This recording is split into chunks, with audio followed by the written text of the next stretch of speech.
Last वाले video में आपका हुआ था कि मुगल काल में भूमि कितने भागों में बांटी गई। तो लास्ट में मुगल काल में भूमि कितने भागों में बांटी गई? 3 भागों में बटी। सबसे पहली खालसा, दूसरी जागीर और तीसरी मदद-ए-मास या सरयुग। और सबसे बड़ी बात कि इस भूमि के अंतर्गत अकबर के समय तक तो चीजें सब कुछ नॉर्मल चली। नॉर्मल चलने का मतलब कोई ज्यादा स्थायी व्यवस्था स्टेब्लिश नहीं हो पाई। लेकिन एक बड़ा बदलाव हुआ 1561 के अंतर्गत। 1561 में अकबर के पास एक महत्वपूर्ण व्यक्ति जुड़े आकर, और अकबर से यहाँ पर इनका नाम था टोडरमल। और टोडरमल ने आकर के एक नई व्यवस्था और भू राजस्व की एक नई पद्धति भी विकसित कर दी। टोडरमल आपका चाहे लेखपाल वाला एग्जाम हो और चाहे आपका कोई ऐसा एग्जाम हो जहां पर भूमि से राजस्व से रिलेटेड मोस्टली सब में पूछा जाने लगा। तो यहाँ पर टोडरमल एक महत्वपूर्ण व्यक्ति हैं जो जुड़े आकर के। और टोडरमल ने क्या किया, पहले तो 1561 में ये जुड़े। अच्छा, टोडरमल के इतिहास के बारे में हम लोग पढ़ चुके हैं अकबर वाले में कि टोडरमल शुरुआती समय में जो अपनी नौकरी स्टार्ट की है वो शेर शाह के समय से स्टार्ट की। और शेर शाह के यहाँ रहने के बाद इसके बाद ये अकबर के पास आ गए 1561। क्योंकि हम लोग पढ़े थे कि 1545 में जो कालिंजर का अभियान हुआ वहां पे शेर शाह नहीं रहे। उसके बाद उनके बेटे आए, फिर सूर्यवंश यानी सूर्यवंश का पतन हो गया और अकबर आ गया। तो अब टोडरमल के पास योग्यता है। अकबर ने देखा कि ये योग्यता इनके पास बहुत अच्छी योग्यता है, तो टोडरमल को अकबर अपने साथ है। इसी के बाद हुआ क्या, हम लोगों ने पढ़ रखा है, अकबर का टॉपिक आपका हो भी चुका है। 1572 में अकबर ने एक इम्पोर्टेंट अभियान किया। और अकबर का ये अभियान एग्जाम की दृष्टि से भी हमने बताया बहुत इंपॉर्टेंट। और अकबर का ये अभियान है गुजरात का। और आपने पढ़ा कि अकबर ने जब गुजरात अभियान किया तो इसमें इसने विजय हासिल की और फिर वहां विद्रोह हो गया मिर्जा जी कोका के खिलाफ। और फिर से अकबर को लौट करके आगरा से जाना पड़ा। कहा जाता है, स्मिथ ने लिखा है कि अकबर का ये जो रिप्लाई है वो उस समय के इतिहास का सबसे तेज प्रत्युत्तर था, या द्रुतगामी आक्रमण। तो वहां हम लोग पढ़ चुके हैं। 1572 में जब अकबर ने गुजरात विजय की, बहुत से इंपॉर्टेंट पॉइंट, बुलंद दरवाजा बनवाया है ना। और फतेहपुर सीकरी का नाम फतेहपुर इसीलिए रखा, फतेह का मतलब था विजय और फतेह का मतलब विजय था। और विजय का तात्पर्य क्या था? विजय का तात्पर्य जीत, इसीलिए नाम रखा गया फतेहपुर सीकरी। इसके बाद अगली बात यहां से स्टार्ट हुई। इसी के बाद 1572 में गुजरात विजय अकबर ने की और यहां पर नियुक्ति दे दी टोडरमल को। याद होगा आपको। विजय के बाद टोडरमल को गुजरात का दीवान बना दिया। और दीवान बनाने के बाद फिर अकबर ने इनको एक महत्वपूर्ण जिम्मेदारी दी। और ये जिम्मेदारी ये थी कि टोडरमल से इन्होंने कहा कि आप ऐसा करें कि उत्तर भारत के लिए, यानी जो मुगल प्रशासन के अंतर्गत भूमि आती है, उसको एक नई पैमाइश और एक नई व्यवस्था, ऐसी व्यवस्था दो जिससे किसी को समस्या न हो। तो टोडरमल ने क्या किया, 1572 के बाद इस पर काम किया और एक नई व्यवस्था दी। इन्होंने किया क्या, इन्होंने जो नई व्यवस्था दी थी उस व्यवस्था का नाम था आईन ए दहसाला। अब ये जो आईन ए दहसाला व्यवस्था थी, इसका प्रवर्तक कौन है? टोडरमल। यहां से एक प्रश्न और पूछा जाता है कि टोडरमल बंदोबस्त किसे कहा जाता है? यही आईन ए दहसाला को कहा जाता है। इसमें टोडरमल ने क्या किया था, इन्होंने किया ये कि यहां पर देखिए, इन्होंने 1571 से डेटा उठाया और 1580 तक का डेटा पूरा कलेक्ट किया। क्या उपज होनी है, कितना उतार चढ़ाव हुआ, 10 वर्ष का इन्होंने पूरा डेटा निकाल लिया। 71 से 80 कितना हो गया? 10 वर्ष।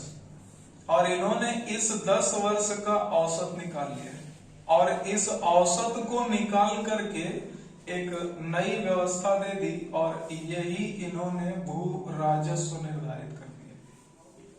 10 वर्ष का औसत था और यही भू राजस्व हो गया। उसी के आधार पर एक औसत निकाल लिया। इसी वजह से इस व्यवस्था को दहसाला कहा गया।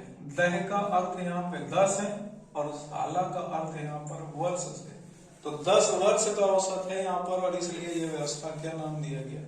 आईन ए दहसाला।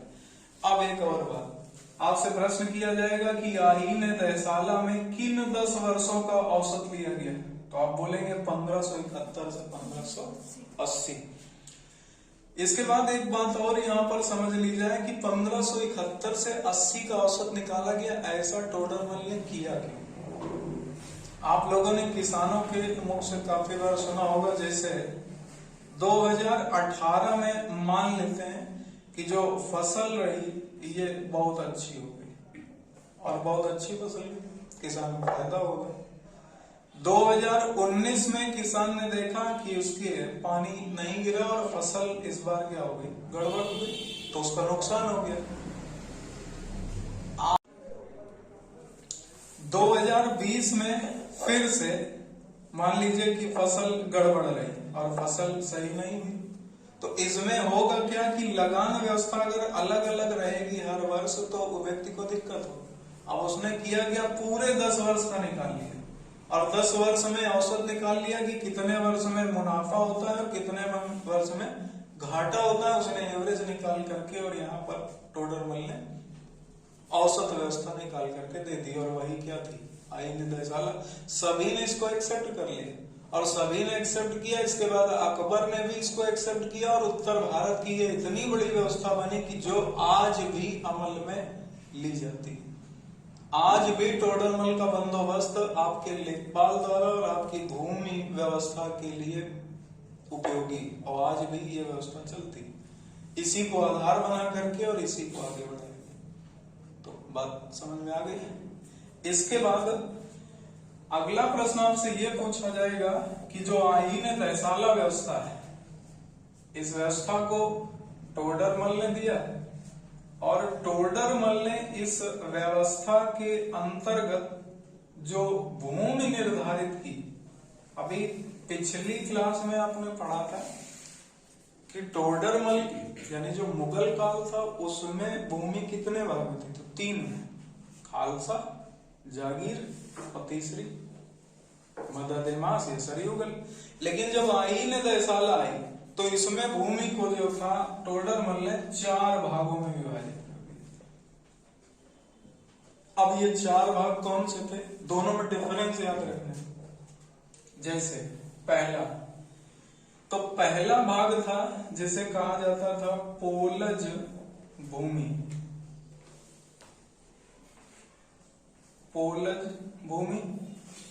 दूसरा जिसे कहा जाता था परती भूमि।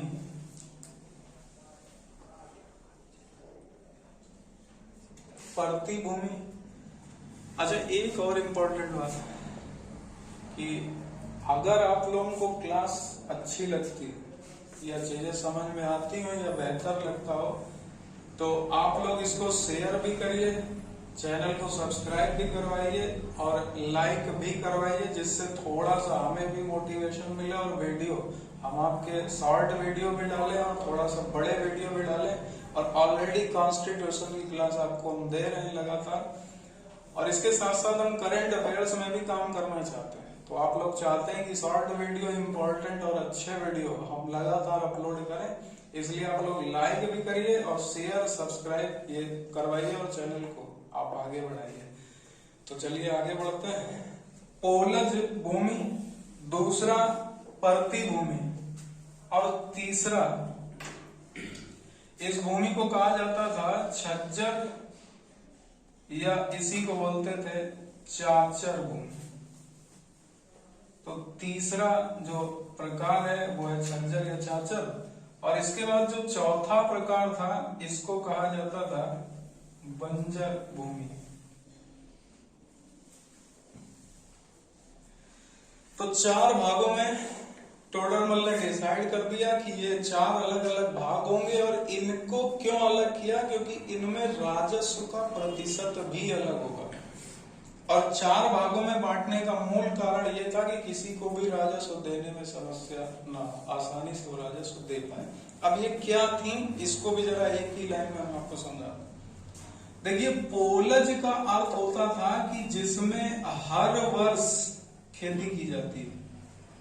पोलज का अर्थ का मतलब होता है जमीन की जुताई क्यों की जाती है, क्योंकि जमीन पोली रहे। केचुए को किसान का मित्र क्यों कहा जाता है, क्योंकि जमीन को पोली कर देता है, और जमीन में जितनी ज्यादा पोलाई होगी उतनी ही उर्वरा शक्ति भूमि की बढ़ती है। तो पोलज भूमि वो थी जिसमें हर वर्ष खेती की जाती थी, प्रत्येक वर्ष खेती होती थी, सबसे उर्वर भूमि होती थी। दूसरा, परती भूमि, तो अपने गांव घर में एक वर्ड यूज किया जाता है कि इस साल हमने खेती नहीं करी है, जमीन को परती डाल दिया। परती डालने का मतलब है कि हमने 1 वर्ष या 2 वर्ष का गैप ले लिया। तो ऐसी भूमि जिसमें 1 या 2 वर्ष के अंतर में खेती की जाती थी, तो ऐसी भूमि को कहा जाता था परती भूमि। इसके बाद होती छज्जर या चाचर भूमि। तो ऐसी भूमि होती थी जिसमें पिछले 3 से 4 वर्ष से खेती ना हुई, तो ऐसी भूमि को क्या कहा जाएगा, छज्जर या चाचर। और चौथा यहाँ पे लिखा है बंजर भूमि, ऐसी भूमि जिसमें खेती संभव ही ना हो, तो ऐसी भूमि को अलग कर दिया। अब किसी के हिस्से में बंजर भूमि है और आप उससे लगातार क्या कर रहे हो, पैसा वसूल रहे, तो वो परेशान नहीं हो जाएगा। तो इसलिए इसको अलग अलग भागों में इन्होंने डिवाइड कर दिया। ये व्यवस्था है आईन दहसाला, और आईन दहसाला में टोडरमल ने किसान भी 3 वर्गों में विभाजित किए थे। तो किसान जो विभाजित हुए वो कितने वर्गों में थे, 3। तो अब किसान कौन कौन से भागों में 3 वर्गों में विभाजित किए गए, उसको हम लोग आगे देखेंगे। कि बता दिया जाए, बता दें। देखिए, किसान 3 भागों में विभाजित थे। शॉर्ट में ही समझ लेते हैं क्योंकि मोस्टली एग्जामों में नाम है पूछ लेते हैं। और किसान के 3 वर्ग थे आईन दहसाला के अनुसार। पहला, इस वर्ग को कहा गया, पहला वर्ग जिसे कहा जाता था खुद कास्त। कास्त का मतलब होता है खेती, और काश्तकार का मतलब होता है किसान। तो पहला वर्ग जो था इसे कहा गया खुद कास्त। दूसरा जो वर्ग था इसे कहा जाता था पाही कास्त, ये दूसरा वर्ग था। और तीसरा जो किसान का वर्ग था इसे कहा जाता था मुजारियन। तो ये किसानों का तीसरा वर्ग था जिसे मुजारियन कहा गया। अब ये खुद कास्त, पाही कास्त, तो मुजारियन क्या है, ये भी थोड़ा सा समझो। खुद कास्त का मतलब ये था कि वो जिस गांव में रहता था उसी गांव में वो खेती भी कर रहा है। ठीक, जिस गांव में है उसी गांव में उसकी खेती। दूसरा, पाही कास्त वो किसान था जिसका मान लीजिए जो गांव है उसकी खेती वहां पर नहीं है और वो दूसरी जगह खेती करने जाता है दूर पे। और मुजारियन ऐसा किसान था जिसके पास खेती या तो नहीं थी या तो ना के बराबर थी। तो उसको क्या करना पड़ता था, दूसरे के खेत में जाकर के काम करना पड़ता था और उसी से उसका जीवन यापन चलता था। तो 3 प्रकार के किसान थे। एक वो जो अपने यहाँ स्थायी रूप से खेती करते थे, एक दूर जाके खेती करते थे, और एक वो जो दूसरे के खेत में खेती करते थे, वो भी तो खेती कर रहे। तो ये 3 भाग किसान के हो गए, 4 भाग भूमि के हो गए, और 3 भाग में मुगल काल में भूमि पहले हम लोग पढ़ चुके।